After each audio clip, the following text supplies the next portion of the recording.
दुनिया के कोने कोने से आए हुए सभी इंडस्ट्रियलिस्ट्स, मैं समझता हूँ आज यहाँ इतने बड़े बड़े टाइकून्स आए हुए हैं और पंजाब के कोने कोने से, देश के कोने कोने से आए हुए सभी उद्योगपति भाइयों बहनों, आप सब लोगों को मेरा नमस्कार, सबको मेरा प्रणाम, सत श्री अकाल। सबसे पहले मैं आप सब लोगों का आज के इस मौके पे बहुत बहुत तहे दिल से स्वागत करता हूँ। आप में से बहुत सारे ऐसे लोग हैं जो बाहर से आए हैं, पंजाब के बाहर से आए हैं। उन सबको मैं बहुत बहुत दिल से शुक्रिया अदा करता हूँ, आपने समय निकाला इस बेहद महत्वपूर्ण कॉन्फ्रेंस में आने के लिए। कई लोग रात को पहुँचे, कई लोग सुबह पहुँचे। आप सबसे निवेदन है, Punjabis are suppose to be very good hosts. अगर आपको किसी तरह की कोई भी तकलीफ हो, please don't hesitate to get back to us. It will be a pleasure for us to be at your service. आप लोगों की तकलीफ दूर करने में हमें बहुत अच्छा लगेगा। किसी भी तरह की तकलीफ हो आप हमें ज़रूर बताइएगा। जैसा मान साहब ने कहा, पंजाब गुरुओं की धरती है, पीर पैगंबरों की धरती है, जिन्होंने ऐसे ऐसे संदेश दिए जो सदियों से केवल पंजाब नहीं, केवल देश नहीं, दुनिया को इंस्पायर करते आ रहे हैं। पंजाब मेहनतकश लोगों की धरती है। यहाँ के मेहनतकश किसानों ने जब जब देश पे अन्न का संकट आया, उन्होंने अपनी मेहनत से देश को अन्न प्रोवाइड किया है, देश का पेट भरा है। पंजाब देशभक्तों की धरती है।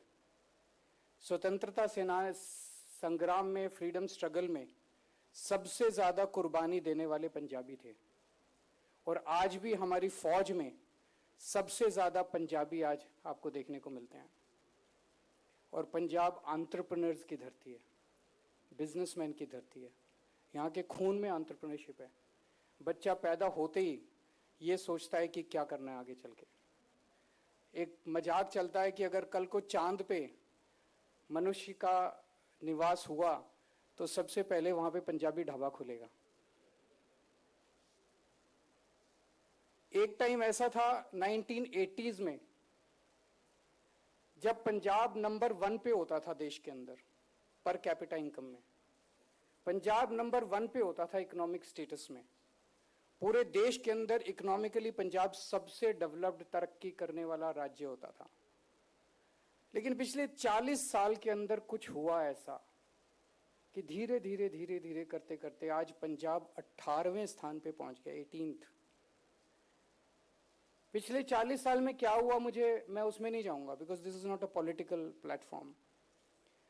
लेकिन जब हमने 2022 में सरकार संभाली तो उस वक्त एक बहुत ग्लूमी एटमॉस्फेयर था। इंडस्ट्री छोड़ छोड़ के पंजाब छोड़ के जा रही थी। कोई मध्य प्रदेश जा रहा था, कोई हिमाचल प्रदेश जा रहा था, कोई उत्तर प्रदेश जा रहा था। इंडस्ट्री छोड़ के जा रही थी। पंजाब की इकोनॉमिक हालत बहुत खराब थी, बहुत ज़्यादा कर्जा था पंजाब के अंदर। उस हालत में हमने पंजाब को संभाला था। हमने क्या किया, कैसे किया, इसको 2 मिनट में बताता हूं, पर थोड़ा सा डाइवर्जन। आम आदमी पार्टी को मैं पार्टी नहीं मानता। आप लोगों की भाषा में आम आदमी party is a political startup और आप लोगों की भाषा में इट इज अ यूनिकॉर्न। मैं समझता हूं कि जो तरक्की आम आदमी पार्टी ने पिछले कुछ वर्षों में की है, जुम्मा 10-12 साल हुए हैं और 10-12 साल के अंदर आम आदमी पार्टी एक नेशनल पार्टी बन गई है। आम आदमी पार्टी युवाओं की पार्टी है, पढ़े लिखे लोगों की पार्टी है। हमारी पार्टी में आपको आईआईटी के इंजीनियर मिलेंगे, आपको आईआईएम के मैनेजर्स मिलेंगे, आपको चार्टर्ड अकाउंटेंट्स मिलेंगे, ऑक्सफोर्ड में पढ़े हुए लोग मिलेंगे, वकील मिलेंगे, पत्रकार मिलेंगे। पढ़े लिखे लोगों की पार्टी है। तो जब भी कोई समस्या आती है तो हम उसको एक साइंटिफिक तरह से एनालिसिस करने की कोशिश करते हैं। तो जब हमने पंजाब में सरकार संभाली और सामने अंधेरा ही अंधेरा था, तो हमने ये देखने की कोशिश की कि ऐसे बहुत सारे देश हैं जो एक वक्त भारत से बहुत पीछे होते थे और आज बड़ी तरक्की कर गए। उन देशों ने क्या किया? आप साउथ कोरिया ले लीजिए, जापान ले लीजिए, जर्मनी ले लीजिए, सिंगापुर ले लीजिए, चाइना ले लीजिए। जापान और जर्मनी सेकेंड वर्ल्ड वॉर के बाद बिल्कुल तहस नहस हो गए थे, आज कितने डेवलप्ड कंट्रीज हो गए। सिंगापुर जब आजाद हुआ तो सिंगापुर में कुछ भी नहीं था, बुरा हाल था, हमसे बहुत पीछे था उस वक्त सिंगापुर। आज सबसे ज्यादा पर कैपिटा इनकम सिंगापुर की है। कोरियन वॉर के बाद साउथ कोरिया का बुरा हाल था, आज south Korea is one of the most developed countries. China कुछ दशकों पहले इंडिया से बहुत पीछे था, आज चाइना दुनिया का नंबर 1 कंट्री बना हुआ है। उन्होंने ऐसा क्या किया? तो 2 चीजें मोटी मोटी निकल के आ रही हैं जो उन्होंने की और वहां से हम लोगों ने प्रेरणा ली। एक, उन्होंने अपने इंडस्ट्री के लोगों के साथ बैठ के ये देखा कि क्या करना है जिससे कि बहुत बड़े स्तर के ऊपर इंडस्ट्रियल डेवलपमेंट हो सके। इंडस्ट्री को क्या चाहिए, लोगों को क्या चाहिए, बिजनेस करने वाले लोगों को क्या चाहिए। इंडस्ट्रियल डेवलपमेंट बहुत 4% ग्रोथ, 5% ग्रोथ नहीं, एक बहुत एक्सपोनेंशियल ग्रोथ अगर आपको चाहिए तो क्या करने की जरूरत है। और दूसरा, उन्होंने अपने ह्यूमन कैपिटल में इन्वेस्ट किया। इन 2 चीजों को मद्देनजर रखते हुए हमने वही किया। मैंने और मान साहब ने पिछले 2-3 साल के अंदर पंजाब के अंदर जगह जगह घूम घूम के सनतकार मिलनी, व्यापारी मिलनी, यानी कि इंडस्ट्रियलिस्ट और ट्रेडर्स व्यापारियों के साथ मिल मिल के इतनी मीटिंग्स की हैं और उनकी बातें सुनी है कि आपको क्या चाहिए। अगर हम अपने एसी कमरे में हम या अफसर बैठ के ये सोचे कि हमें सब कुछ पता है, हमें कुछ नहीं पता। हमें नहीं पता टेक्सटाइल कैसे काम करता है, हमें नहीं पता ये हॉस्पिटैलिटी इंडस्ट्री कैसे काम करती है, हमें नहीं पता रियल एस्टेट क्या, आपकी क्या तकलीफें, आपको क्या चाहिए। ये सारी मीटिंग्स के बाद मोटे मोटे तौर पे एक बात निकल के आई कि लोग सरकार से दुखी हैं, सरकार की इंटरफेरेंस से दुखी हैं। अगर एक ही डिमांड है कि सरकार इंटरफेयर करना बंद कर दे, हमें अपना काम करने दो, हमें अपना धंधा करने दो। 24 घंटे हम सरकार का कभी ये डिपार्टमेंट, कभी वो डिपार्टमेंट, कभी ये अप्रूवल, कभी वो अप्रूवल, कभी ये पेनल्टी, कभी ये धमकी, कभी ये इंस्पेक्टर, कभी वो इंस्पेक्टर, फंसे हुए हैं सारे हमारे व्यापारी इस तामझाम के अंदर। तो वहां से हमने प्रेरणा लेके कई सारी चीजें शुरू की। सबसे पहले हम लोगों ने पिछले साल जून 25 के अंदर फास्ट ट्रैक पंजाब पोर्टल बनाया, जिसमें फ्लैट, अगर आप कोई नई इंडस्ट्री लगाना चाहते हैं या आप एग्जिस्टिंग इंडस्ट्री को एक्सपैंड करना चाहते हैं तो फ्लैट 45 डेज के अंदर आपको अप्रूवल मिलेगा। सिंगल विंडो सिस्टम, आप वहां पे अप्लाई कीजिए, ऑनलाइन अप्लाई कीजिए, आपको किसी से मिलने की जरूरत नहीं है, कहीं जाने की जरूरत नहीं है। 45 डेज में अगर आपको अप्रूवल ना मिले तो 46वें दिन कंप्यूटर के अंदर सॉफ्टवेयर में डाल दिया, ऑटोमेटिक जनरेट हो जाता है कंप्यूटर से, आपको डीम्ड अप्रूवल, सारे डिपार्टमेंट्स की अप्रूवल मिल गई, आपको कहीं जाने की जरूरत नहीं है। जब मैं ये कह रहा हूं, आप में से बहुत सारे लोग सिनिकली सोच रहे होंगे मन में, पूरे देश के अंदर, मैं भी पहले सरकार में ही काम करता था, एक अफसर की तरह काम करता था, ये सिंगल विंडो शब्द बड़ा खराब हो गया। जिसको देखो वही कहता सिंगल विंडो, जिसको देखो वही कहता सिंगल। होती नहीं है सिंगल विंडो, कहीं कहने को होती है सिंगल, पर पंजाब की अलग है। मुख्यमंत्री खुद, मान साहब खुद मॉनिटर करते हैं, संजीव अरोड़ा जी खुद मॉनिटर करते हैं एक एक प्रपोजल की। मजाल कोई प्रपोजल 45 दिन के ऊपर चला जाए, 45वें दिन के अंदर आपको अप्रूवल मिलेंगे ही मिलेंगे, चाहे बड़ी इंडस्ट्री हो चाहे छोटी इंडस्ट्री हो। मैं अभी सुन रहा था, मंजाल साहब कह रहे थे कि why should we go at the outer limit. This is, I completely agree with you, why should we touch the outer limit. We should, हम 45 दिन में क्यों, हम 10 दिन में करें, हम 20 दिन में करें। एक शुरुआत हुई है मंजाल साहब, आपके सपने को भी हम पूरा करेंगे। मुझे उम्मीद है आने वाले सालों के अंदर हम 10-15 दिनों के अंदर भी इसको लेके जाएंगे। लेकिन एक जमाना ऐसा था हमारे टाइम के पहले, हमारी सरकार के पहले, कि जब तक आप चढ़ावा नहीं चढ़ाते थे किसी ना किसी मंत्री को या किसी ना किसी अफसर को, तब तक आपको अप्रूवल मिलता नहीं था। कई कई महीने, कई कई साल लग जाते थे। आप इंडस्ट्री सेटअप करना चाहते हो, आपको सिफारिश चाहिए होती थी, रिश्वत चाहिए होती थी, और उसके बावजूद भी काम नहीं होता था कई कई। अब ऐसा नहीं है, आपको किसी को पैसे देने की जरूरत नहीं है, कोई सिफारिश करने की जरूरत नहीं है, अप्लाई करो, 45वें दिन आपको मिलेगी अप्रूवल। दूसरा किया गया एमएसएमई के लिए। एमएसएमई 125 करोड़ रुपए तक का अगर आपका इन्वेस्टमेंट है, आपको किसी अप्रूवल की जरूरत नहीं है, आपको वहां पे 45 दिन की भी जरूरत नहीं है। आप अप्लाई कीजिए, 5 दिन के अंदर आपको लेटर हो जाएगा। सेल्फ सर्टिफिकेशन लेते हैं हम, एफिडेविट लेते हैं आपसे कुछ, वो एफिडेविट दीजिए, सेल्फ सर्टिफिकेशन दीजिए, 5 दिन के अंदर आप अपने ऑपरेशंस चालू कर सकते हैं। मुझे लगता है पूरे देश के अंदर इस तरह की सुविधा किसी के पास नहीं है। इस तरह के अप्रूवल्स, डीम्ड अप्रूवल्स आपको किसी भी देश के अंदर कहीं नहीं मिलते। इसके बाद हमने ह्यूमन कैपिटल में इन्वेस्ट करना चालू किया, क्योंकि अगर आपके पास पढ़े लिखे लोग नहीं होंगे, स्वस्थ लोग नहीं होंगे, हेल्दी लोग नहीं होंगे, इंडस्ट्री चलाएगा कौन? इंडस्ट्री चलेगी कैसे?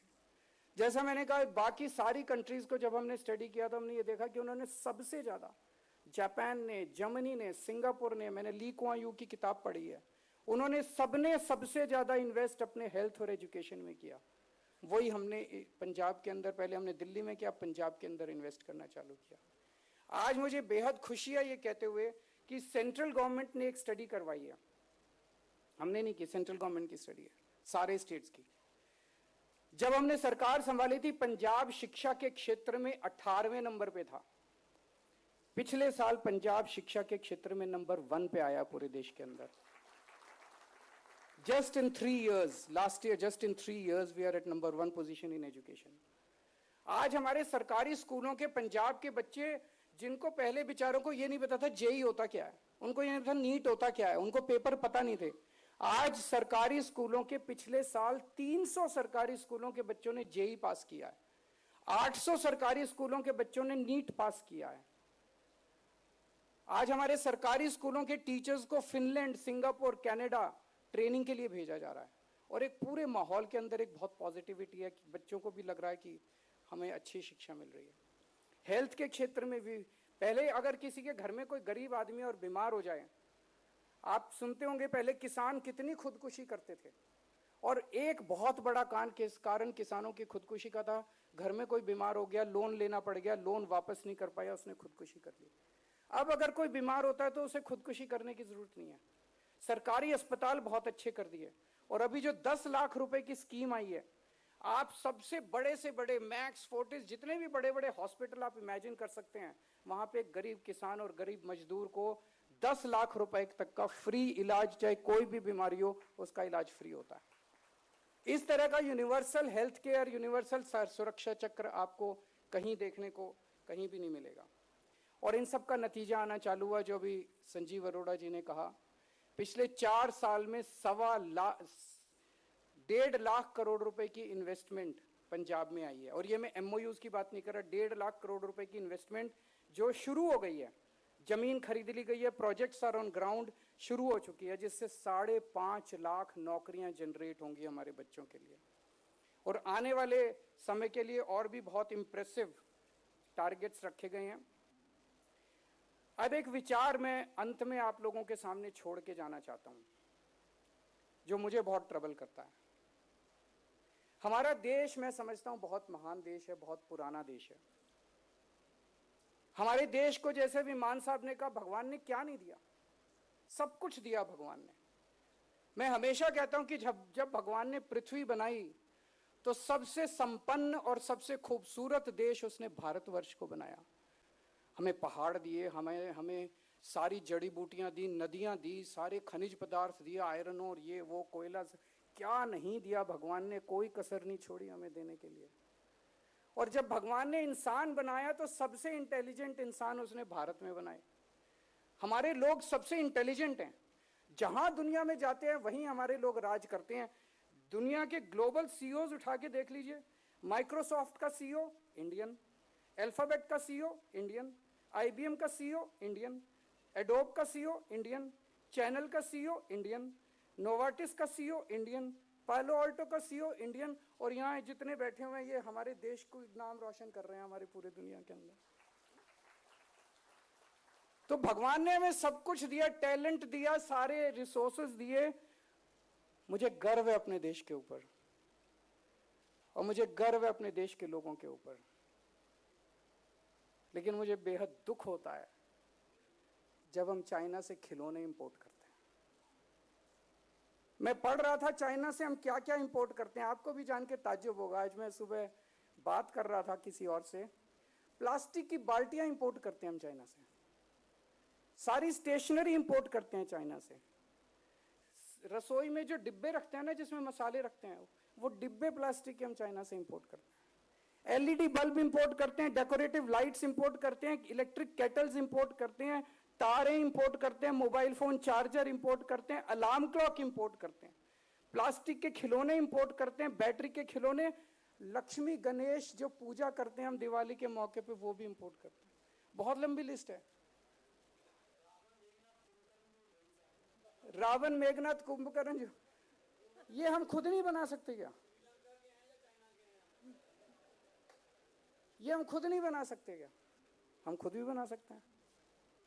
हम क्यों नहीं बना सकते? हम बहुत यहाँ पे इतने बड़े बड़े लोग बैठे हैं, स्मॉल स्केल के, मीडियम स्केल के, बड़े बड़े लार्ज स्केल के, इतने बड़े बड़े लोग बैठे हैं, हम खुद नहीं कर सकते? हम खुद कर सकते हैं। फिर चाइना से इंपोर्ट करने की क्या जरूरत है? मैं किसी से बात कर रहा था, वो कह रहा था चाइना का माल सस्ता होता है। अरे हम क्यों नहीं बना सकते सस्ता माल? पंजाबियों को देखे, देखो देखो जुगाड़ टेक्नोलॉजी से उनसे सस्ता ना बना के चाइना में इंपोर्ट ना कर दें तो। मैं खुद आईआईटी से हूं, मेरे दोनों बच्चे आईआईटी के हैं। मैं आईआईटी खड़गपुर से हूं, मेरे दोनों बच्चे आईआईटी दिल्ली से हैं। थोड़ी बहुत इंजीनियरिंग तो जानता हूं मैं भी।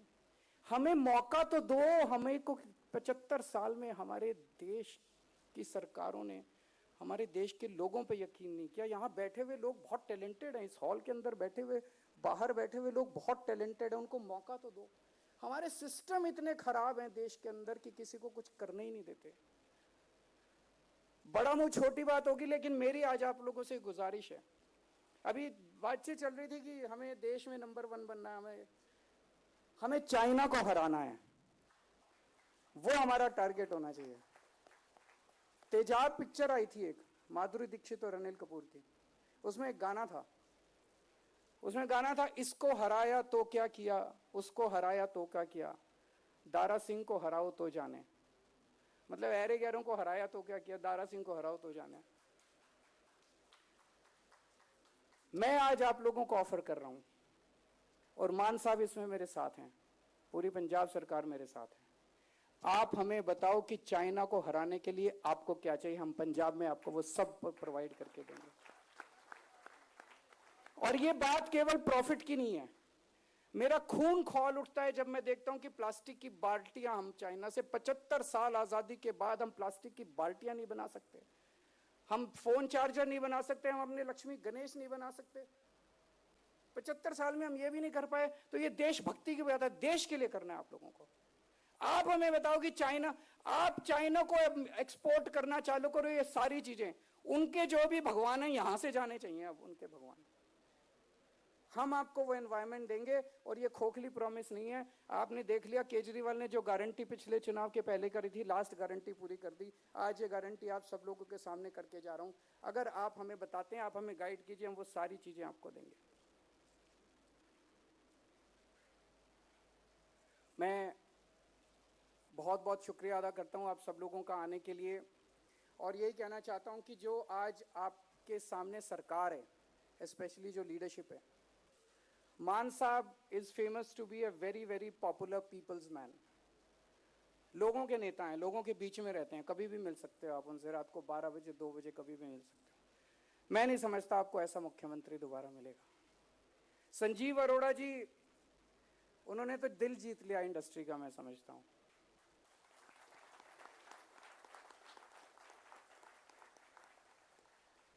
कल मेरे पास एक इंडस्ट्रियलिस्ट आया, बोला जी इनको रात को 2, पता नहीं सोते कब है, रात को 2 बजे फोन करो तो 2:01 पे उनका जवाब आ जाता है।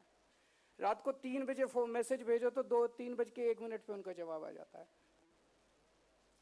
जब हम सनतकार मिलनी कर रहे थे, जगह जगह जा रहे थे, तो बहुत नेगेटिव बातें सुनने को मिल रही थी इंडस्ट्रियलिस्ट से, व्यापारियों से। ये नहीं है, वो नहीं है, यहाँ चक्कर काटने पड़ते हैं, वहाँ चक्कर काटने पड़ते हैं, ये बदलो वो, काफ़ी नेगेटिविटी थी पूरे माहौल में। कल रात को डिनर रखा गया था इंडस्ट्रियलिस्ट्स का, और मैं और मान साहब उस डिनर में थे, और जो पॉजिटिव माहौल, लोगों ने जो कहा जी हमने ऐसी सरकार नहीं देखी जो इंडस्ट्री के लिए इतना पॉजिटिव। मैं नहीं समझता कि इंडस्ट्रियलिस्ट हमारे मुंह पे बोल रहे थे, क्योंकि उन्होंने मुंह पे पहले 2 साल 3 साल पहले हमें काफ़ी कुछ बोला भी है। वो पुरानी सरकारों की लीगेसी थी। लेकिन मैं समझता हूँ किसी भी राज्य के या किसी भी मुल्क की जर्नी के अंदर 3-4 साल बहुत छोटे होते हैं, लेकिन अगर 4 साल में हमने हवा का रुख भी बदल दिया है, और आप लोगों के अंदर एक ऊर्जा और पॉजिटिविटी है पंजाब को लेके, मैं समझता हूं कि ये 4 साल की पंजाब सरकार की बहुत बड़ी जीत है। मैं फिर से उम्मीद करता हूं कि आपके ये 3 दिन बहुत अच्छे रहें, बहुत प्रोडक्टिव रहें, आप काम भी करें और खूब, जैसे संजीव जी ने आप लोगों के लिए अरेंज किया है, खूब साइट सीइंग भी करें, खूब एंजॉय करें इन 3 दिन को, ताकि ये 3 दिन आपके लिए खूब मेमोरेबल रहें। और जो लोग, बहुत सारे, लक्ष्मी जी रात को 2 बजे पहुँचे और आज सुबह सुबह उठ के आ गए, सज्जन जिंदल जी आज सुबह सुबह पहुँचे, और तो मैं सब लोगों को, और भी बहुत सारे लोग जिन्होंने जो स्पेशली इस कार्यक्रम के लिए आज हम लोगों के बीच में आए हैं, मैं सबका, आपका बहुत बहुत तहे दिल से शुक्रिया अदा करता हूँ। Thank you so much sir, बहुत धन्यवाद आपका।